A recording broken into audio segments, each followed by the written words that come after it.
PM, would you like to share about US and China next, keeping in mind that the Taiwan Straits crisis has been a long-standing point of contention as well? US-China relations started off positive, and there were issues, but basically cooperative, but have now become very contentious. I remember one meeting quite early in my term where the Chinese premier was there, and the discussion was on the US trade deficit with China. And the American official was complaining that how is it there's an imbalance and it is not fair. And the Chinese premier's response was, yes, we would like to buy more from America. Please let me buy more high-tech products from you. Supercomputers, I don't know, maybe high-tech electronic machines, whatever. And of course, it was not so easy for Americans to do that. But it was that sort of a discussion. There are issues, but we are not hostile to each other. But today, there are issues, and they are trying very hard not to be hostile to each other, but it is a very tense relationship.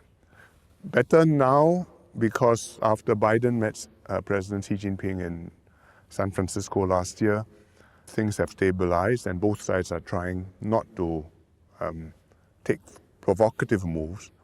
But the underlying tensions, the underlying contradiction between their national positions, national interests, I think is very deep and will be there for a long time. More than 10 years, maybe 20 years, maybe more. Fortunately for us, we have good relations with both.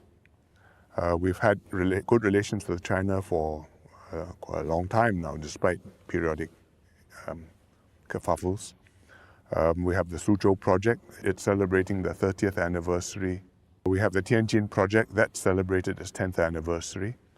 And in the last 20 years, when I was PM, we launched on a third G2G project, which is in Chongqing on connectivity. And that is doing promisingly. We have an FTA with China. We've upgraded the FTA with China. We've participated in cooperative projects which China has championed. Belt and Road, we join in the Asia Industrial and Infrastructure Bank, AIIB. So I think overall our relationships with them are very warm, and I think they know that we would like to do more with them and we're not against them. At the same time, they know, I think, that although we are ethnic Chinese mostly, we are different from them. And that's very important. So we can maintain the proper relationship, and the relationship is based on national interests, and it can't really be based on ethnic identity or, how shall we put it, inherited. You can't say we are the common ancestors, therefore we must have the same history.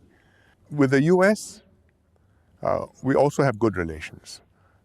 We do a lot with them. They invest here huge amounts, important projects. Their banks are all here.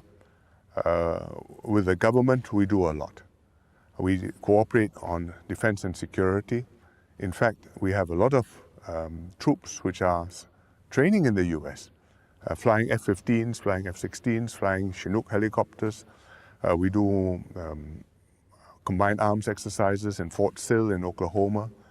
At any time, there are 1,000+ Singaporean SAF personnel in the US. We are, I think, the biggest, but certainly one of the biggest foreign contingents of military people in the US. So it's a very close relationship that direction. They come here, we host them, we welcome them, their ships visit, Navy ships visit, their aircraft visit. 2 years ago, somebody spotted a strange bird parked at Changi Airport, and it went onto the internet and asked, what is this? I think I know what this is. And it was a US Global Hawk. It was a drone, a long-range drone, which was visiting and was parked at Changi, and somebody spotted it. Both ways, it's a very rich relationship.